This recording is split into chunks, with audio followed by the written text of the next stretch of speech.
Well, I think the one thing that discipline definitely does help you with is it helps you get things done. And when you get things done, when you actually do things, you have more success. If you have more success, and sometimes a big part of success is just not being fucking lazy and just doing it. Yeah. That's like 90% of it is just showing up. Get there and start working. Like, you're not going to feel perfect every day. If I only worked out when I felt good, I'd be a fat fuck. Because there's a lot of days I don't want to do it. It's pretty much the same with everybody that actually gets good at something. There's got to be those days you push through, and they're probably going to be more numerous than the days you don't. And so the benefit of discipline in my eyes has always been that through discipline I get things done. Yeah. I always say that I'm like the most lazy, disciplined person I know, because I don't want to do it. Yeah, but I always do. One of the big problems is sitting down and doing the work. Mm-hmm. And you got to, and Pressfield talks about that in the most concise and beautiful way. And he labels it like an enemy. He calls it resistance. Mm-hmm. And that you have to sit down, you have to overcome resistance, and that the pro goes to work. And it doesn't matter if you're sick, it doesn't matter if you have kids, it doesn't matter what, you're a pro and you go to work. And that just, it puts it in your head that this is what I do. This is what, and you have pride in that. And then when you are in front of that keyboard and you look down at the count, it says, I got 1,000 words today. I put 1,000 words in. You're doing the work, and out of that work, gems blossom. Yeah. Little things, but you might have a day where you just write nothing but dog shit. So what? Show up again tomorrow, and tomorrow out of that dog shit, a flower will emerge. You never know, and that's the only way to develop real. Like, to really develop your potential 100% in anything, whether it's as an author or even as a martial artist. There's a lot of creativity in martial arts. To be a great striker, you have to be creative, because you have to develop patterns or execute patterns that aren't going to be perceived. This idea that life is hard, something you're supposed to shield from them, it's so silly. And, I've had this conversation with my friends, because everybody that I know that's interesting had a fucked up life.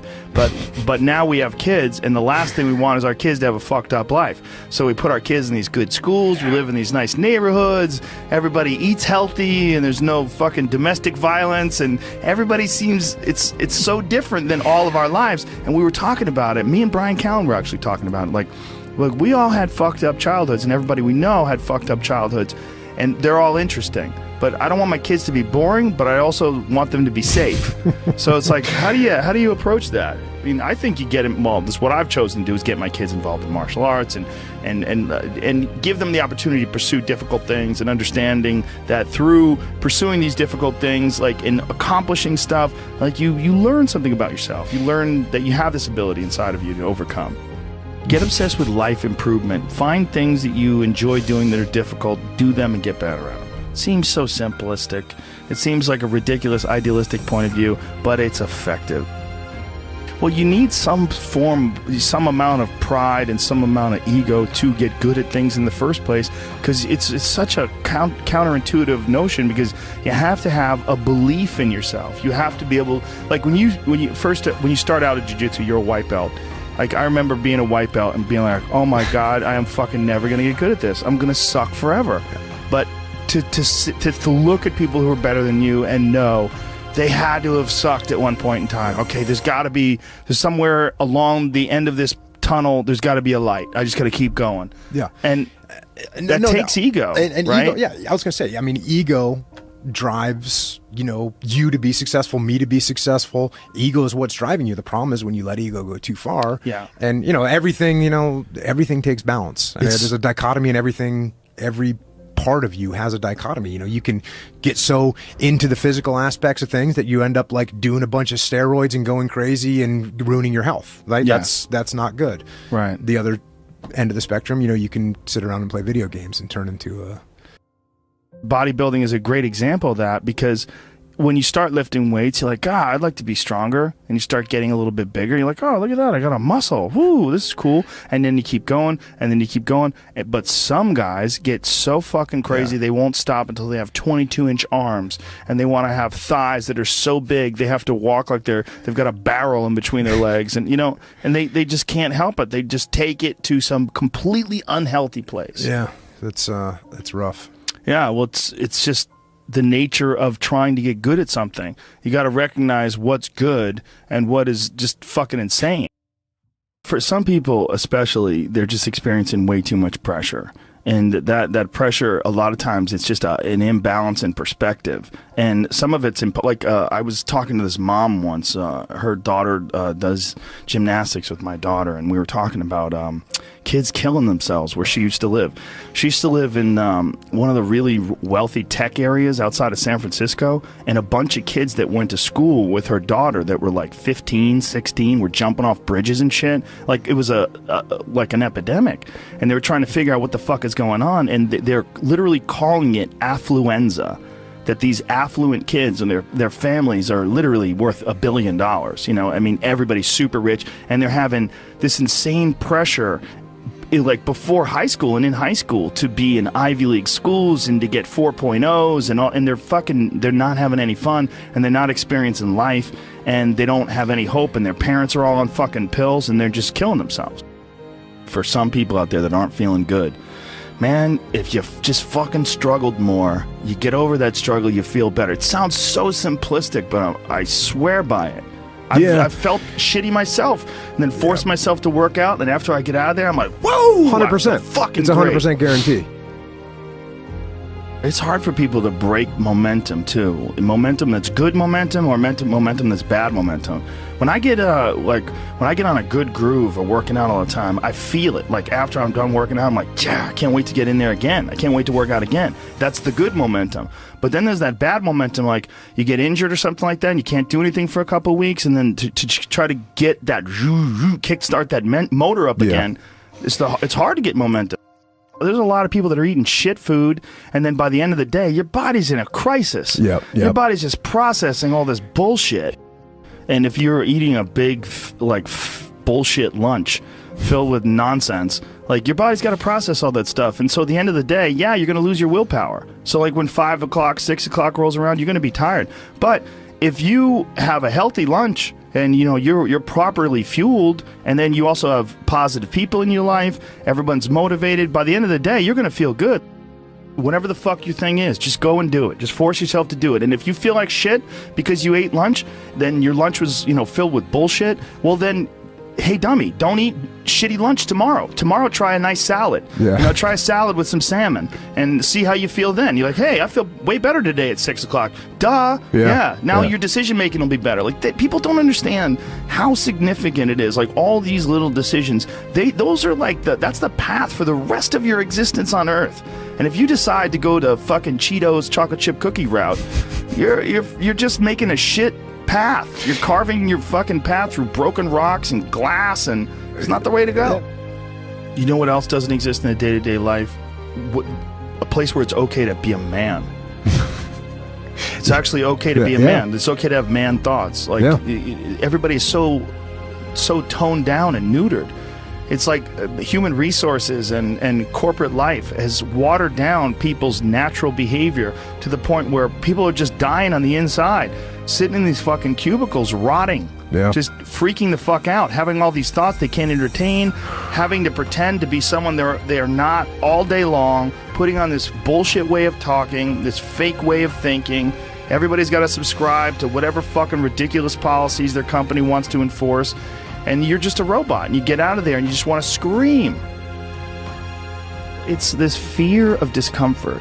People have this extreme feeling in their mind when it comes to their associations with exercise. They want to avoid discomfort. They feel like any type of exercise is just like something to be avoided. That's not for me. Fuck that. I don't want to sweat. I don't want to strain. And a lot of times, this association that they have is about the beginnings of getting in shape. It's not about once you're actually fit. Because once you're actually fit, exercise is something you look forward to. It's an alleviation of stress. it feels great. Like if I can't get a workout in, I look at my schedule. I go, oh shit, I don't have any time for a workout, which means I'm not going to get that good feeling. And so instead of looking at it like, oh, I've got to go grunt and sweat, I'm thinking I'm not going to feel good. I'm not going to feel relaxed. I'm not going to feel carefree. And I'm not going to feel even appreciative. Like my appreciation of things, and it gets enhanced greatly after exercise. I just feel better. I feel like I can take things in for what they are rather than, you know, whatever sensory data that I'm getting from any event is just one more distraction that gets in my way. And you know, that's a lot of times how I look at things if I'm overstressed or if I'm working too much. Like our bodies, for whatever reason, most people, their associations are to avoid anything that's uncomfortable. But it's so illogical, because when you look at comfort and you look at success and progress and the feelings of accomplishment and of getting past certain hurdles in terms of like how you feel about life, a lot of those are connected to discomfort. Like discomfort is your friend. It really is. Like discomfort and not being happy and content with certain situations in life or certain feelings in life, they're massive motivators, and they're amazing at facilitating change. And yet our instinct is to avoid those and just sit on the couch and watch some fucking reality show about dudes who make moonshine with our jaw open, like it's bizarre. And for me, at least, when I get like really disciplined and really I get really consistent with my workouts, one of the things that I almost feel momentum. I feel like there's like a push behind me, like, all right, like after I get out of the gym, I have a really good workout. I'm like, yeah, now I'm doing it. I'm doing it all the time now. And I'm looking forward to the next time. And it makes that resistance much weaker, and it makes my motivation and my discipline much stronger. I think a lot of it is based on just the consistency. You know, it's one of the things that I talked about recently on the podcast. I said, you know, like blowing something off, it's not just not good. Like blowing off an exercise that you planned is not just bad for you physically. It's also bad mentally, because then that option is now available. The option to fuck off is available. And you did it before, and you're probably going to do it again, and you'll get mediocre results, not just in that aspect of your life, but maybe in all aspects of your life. Because I think that option to fuck off, when you embrace it, that is a pathway that you might choose when it comes to dealing with conflict in your personal life, dealing with business decisions, dealing with career decisions, like an uncomfortable decision that you might be faced with, where maybe you need to make a change as far as like what your pathway is in life, but you don't do it. Instead, you fuck off. And that the inclination to fuck off, I think, that gathers momentum as well. The inclination to be disciplined, that comes with momentum too. And I think both things, like you take a path, like the path of the healthy person or the path of the fuck off. Like this is not, like your body is like a race car that you can juice up yourself. Like you can add the fat tires, you can add the improved suspension, you can beef up the horsepower in the engine. You could do all that yourself. Or you could just choose to have this shitty body that's always falling apart on you, because we're essentially ecosystems.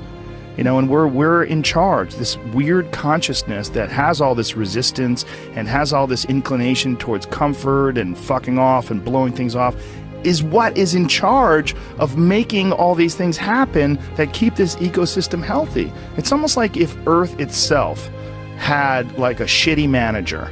You know, if like there was a natural manager of Earth that was like, oh God, who cares if it rains? Oh God, you know, like I'm gonna stop growing things. I don't give a shit anymore. It's all stupid anyway.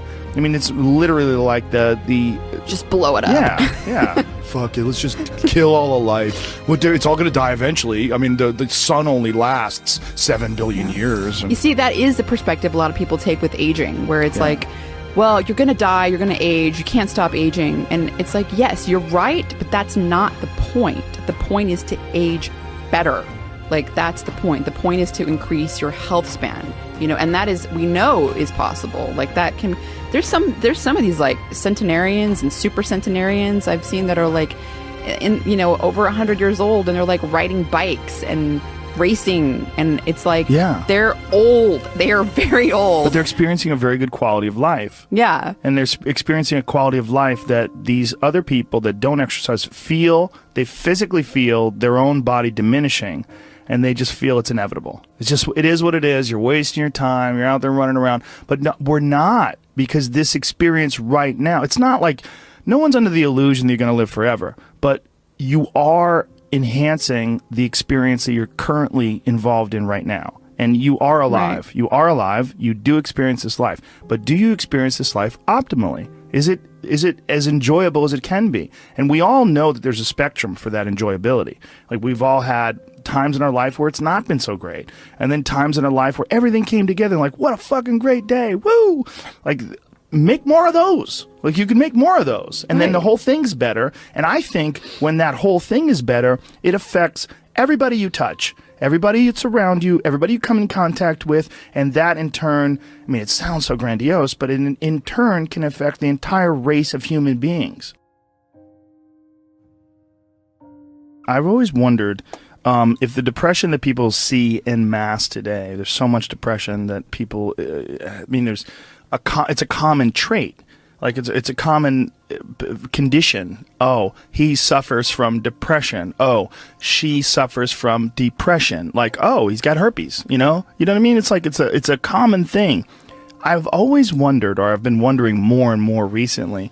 It really hit me when, have you ever seen Heinmo's Arctic Adventure? This guy lives in this incredibly remote area of the Arctic National Wildlife Refuge in the Alaskan interior, and he lives in this really small log cabin, and he hunts and gathers, and that's all he does. And he's very smart. Like, he's not a dummy at all. And he's been up there. He lives with his wife, and he raised children up there, and it's really, really, there's some dark moments in there, because they lived like this from the time, like, when they had children up there, and they lost their 2-year-old baby in a fucking canoe. Like, they tipped over in a canoe and lost their kid. And it's like, it's really intense when they revisit the site and leave flowers. And it was like 30 years ago, and they had several children since then, but this moment is still like this intense moment of loss for them when they lost their baby. But this fucking guy is very happy and very, very smart and very connected and very articulate.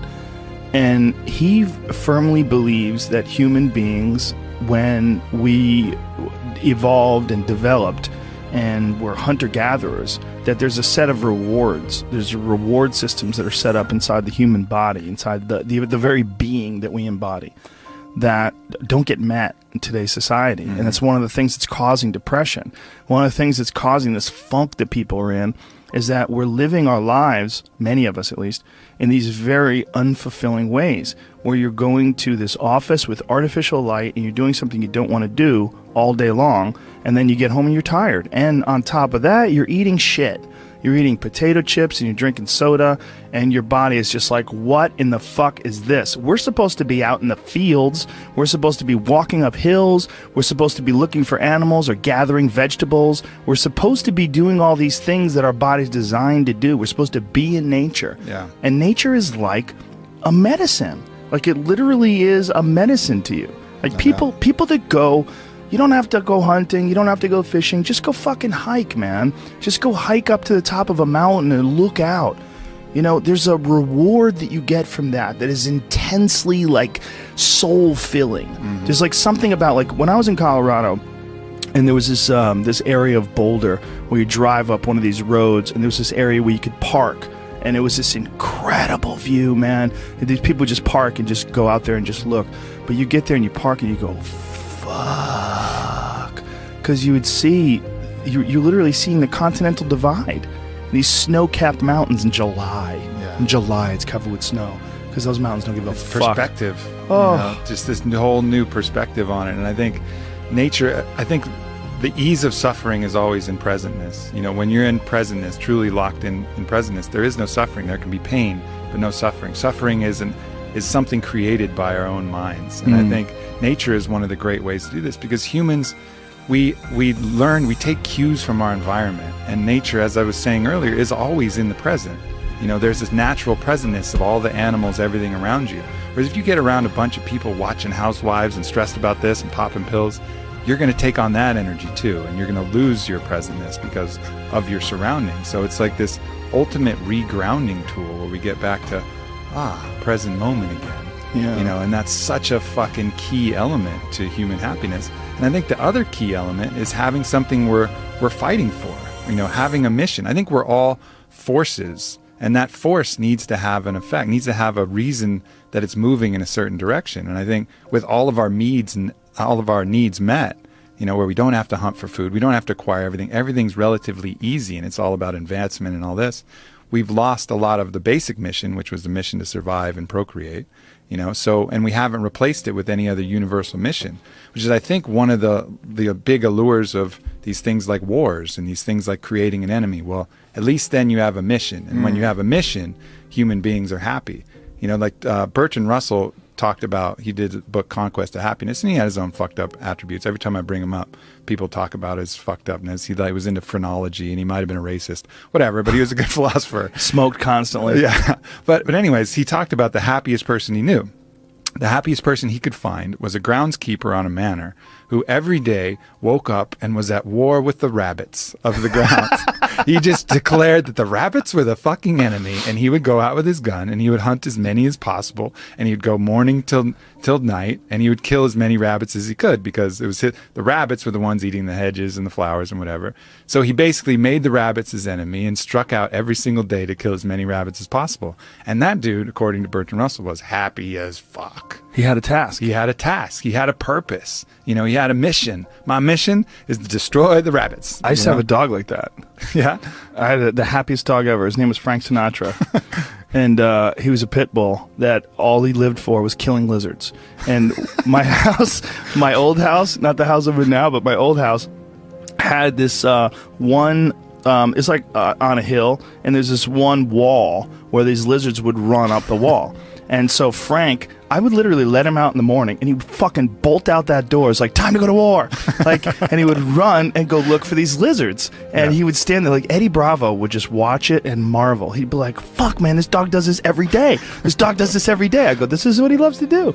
And he would go there, and he would have his paws on the wall. And he would, and he would go crazy, and he would jump up and try to grab a lizard, and occasionally he would get one. And he'd be like, fuck yeah. And he would get one, and he would go looking for another one. He would go, and it was a pretty big yard, so he would go wandering around the yard looking for anything else that fucked up, anything else that was slipping. There was constantly, unfortunately, twice I had to take him to the hospital because he got bit by rattlesnakes, because rattlesnakes were slipping too, apparently. He killed the rattlesnakes, but the rattlesnakes fucked him up. He had like a water balloon growing out of the side of his head. Both of my dogs, by the way, that's a real problem if you don't have the money to pay for the serum. It's super expensive. It was several $1,000s to treat them for this rattlesnake venom, anti-venom shit. It's like, I was like, man, what if I was poor? What if... that's a whole fucked up system. Like, they inject horses with the venom, and then they like get the antibodies from the horses. It's like this archaic system. I think my friend Donald Schultz is working on, he's a big snake handler guy. He's working on ways to innovate around that, because it's kind of like a real backwards system that they have, how you get anti-venom. Well, a horse will survive, so let's just fucking sort of put the venom in there, and then we'll get the antibodies from the horse, and then, you know, it's a weird thing how they do it. Yeah, well, that's a real problem with people that are vegans. If you're a vegan and you don't use any animal products and you get bit by a rattlesnake, you got two choices. Compromise your morals, or that's a wrap. Yeah. You know? But this dog was so goddamn happy. He had missions. You know, he would go out of that yard and he wasn't bored. He was like, please take me for a walk. Come on, man. He was like, see ya, dude. I'd open that door. He was gone. He just had his little mission. And I think you can see that in the people who are the most unhappy. They seem aimless. They're like, what am I here for? Why am I doing this? Nothing makes sense, you know? And I've even felt it in my own life when, you know, I know what my mission here is. First, my mission is to expand human consciousness, to help people be happy. Like, that's really what I find my greatest purpose in. But every once in a while, I'll get this kind of like fuck people attitude. Maybe someone said some fucked up shit, and I'm like, man, people fucking suck. Fuck people. And then at that moment, that's when I'm actually depressed, you know, because I've lost my mission. Instead of having a mission like, yes, my mission is human consciousness, all of a sudden it's like, fuck people, fuck that mission. They'll figure it out. And then I'm depressed because I've lost my purpose. It's very hard to rise above, like literally, when something like that happens and realize like, oh, you're encountering one diseased individual. You got to look at the mass of humanity. Yeah. Like when you encounter one diseased individual, it's so like this guy who shot up that nightclub in Orlando. You're looking at one diseased individual. And if you say, man, people fucking suck, look at what they did. Well, look at how many people that are responding with rainbows on their Twitter pages and love and all the best wishes to those folks that got killed and all their... I mean, I was looking at this guy's page who's an animal lover who was organizing people to go to the homes of the victims and see if they have pets that are trapped. You know, there's beautiful people out there. Yeah. There's a lot. There's more beautiful people. This is without a doubt not just the safest, the easiest. This is the happiest time in terms of like being able to like reach out and send love to people and have people send love to you. But just occasionally you run into cunts. Yeah, no doubt. And the cunts itself, man. But the beauty is out there too. It's just not as dramatic and it doesn't impose upon us as forcefully. But if we just look, it's around all the time. We run into good people all the time. But you know, you just make eye contact with that good person or that kid who's just looking at you and just creeping with that little smile, and you're like, oh yeah, the good of humanity, the fact that, you know, we really are love, you know, being expressed, you know, outwardly all the time, and it's just these other delusions that get in the way of that. Well, we're oddly attracted to negativity too. It's almost like we look at negativity online or that you run into as like a possibility of war. Like, you have to look out, there's fucking drums beating. God damn it, there's an army on the background. They're coming. But, you know, it's like this real impulse to sort of batten down the hatches. When really it's just some fucking 36-year-old loser sitting in his parents' basement, you know, farting and smelling his own farts and angry online. I mean, that's really what a lot of you're dealing with. You're dealing with, like, really sick people. Like, people that have just, for whatever reason... They've not found their path. They've not found any happiness. They've not found any fulfillment. They haven't found any growth. They're just stifled or rotten in some sort of a weird way. It just hasn't really worked for them. Yeah. And so they're lashing out. They're lashing out at the world. And you run into one of those, and you're like, people suck. Yeah, and that's the initial response, and then the more conscious response is to look at them and have compassion for that person. Yeah, you know, that's hard to do, right? That is hard to do, and our system isn't based upon that. Even if you look at the U.S. penal system, it's very much about punishment. Whereas if you watch that documentary that Michael Moore did, Who to Invade Ness, where they go to Norway, they have a whole different idea of what the penal system is for. It's about restoring human dignity and cultivating, you know, a change, really making change in the person. It's not about punishment. It's about actually changing that individual so he doesn't do it again. And then you look at the recidivism rates between our prisons and Norway's prisons, and they're just dramatically different. That impulse to punish immediately, you know, is not the healthiest impulse. That's just going to create more issues down the road. You're not rehabilitating anybody. You're just taking even more broken people and putting them out in the world and hoping they're not going to do the broken things. Well, it's not going to fucking work. You know, the right impulse is always that compassion and looking to see, as if that was you, how all of these fucked up elements of the world and choices. I'm not overriding the fact that they had choices in all this. They're not free of guilt. But look at that like this is the person that just made some bad choices and had some tough shit to deal with and couldn't overcome it. The resistance in the video game was higher than his skill set, and he wasn't able to choose to work and choose to the positive elements that would allow him to overcome it. You know, yeah, see that. It's also Norway's dealing with far fewer people. That's true. You know, and that's a good thing for them. And it's also they don't have that conquerors mentality that we have. So we're so wrapped up in success and also in punishment. I mean, that is a big aspect of our culture, like punishment. And I mean, like when anybody does anything wrong online, the amount of people that feel like it's their job to shame that person and embarrass that person and insult that person, it's pretty crazy to watch when something goes down. It's all so counterproductive, you know, and I see that in the people shaming people for appropriation, right? So let's say, for example, someone wears a headdress at a fucking festival, right? They're probably they're not doing it to mock the Native Americans, most likely. It's probably like a mild appreciation and interest. I think this looks cool. I'm in a place, and and then all of a sudden they get all this intense hate and shame and putting all of this stuff, all of these intentions on them that weren't true. Again, going back to my point about morality, it's not about the act, it's about the intentions of the act. But right now we make it all about the act. Oh, you wore this headdress, that means you're insulting thousands of years of Native Americans, you're oppressing, you're appropriating. Like, no, I fucking wasn't. I was wearing a fucking headdress. But then all of a sudden that imprint will create trauma, and that trauma will have a poisonous impact that will make them feel weird and make them want to do that to other people. So it's like you're injecting someone with a hate virus, that they're going to then pass on to other people rather than doing the opposite, spreading the love herpes, where it's this contagious positivity that goes the other way. And we have those choices with how to deal with people, but more often than not, we come with this thing to punish and create more trauma, which triggers their own self-judge and their own self-hate, lowers their own self-love, and then they're going to pass that off to kids, family members, people around them. There's just two sets of dominoes that we can choose to take either path.